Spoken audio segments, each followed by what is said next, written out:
ભરૂચ જિલ્લા disaster management room તરફથી પ્રાપ્ત અહેવાલ મુજબ તારીખ 9 જુલાઈ 2024 ને મંગળવારના રોજ સવારના 6 કલાકે પૂરા થતા છેલ્લા 24 કલાક દરમિયાન જિલ્લામાં સરેરાશ માત્ર 0.33 મિલીમીટર વરસાદ નોંધાયો છે, જેના કારણે ભરૂચ શહેર જિલ્લામાં બફારાનો અહેસાસ થઈ રહ્યો છે।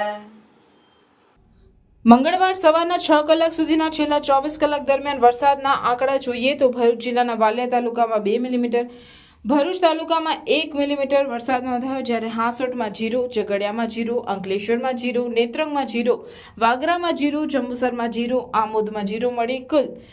24 કલાક દરમિયાન 0.33 મિલીમીટર વરસાદ નોંધાયો છે। ભરૂચ જિલ્લાના તાલુકામાં મોસમનો કુલ વરસાદની પરિસ્થિતિ જોઈએ તો ભરૂચ જિલ્લામાં સૌથી વધુ વરસાદ નેત્રંગ તાલુકામાં 392 મિલીમીટર નોંધાયો છે, જ્યારે જંબુસર તાલુકામાં સૌથી ઓછો 89 મિલીમીટર વરસાદ નોંધાયો હોવાના અહેવાલ ભરૂચ જિલ્લા પૂર નિયંત્રણ કક્ષ તરફથી પ્રાપ્ત થયા છે।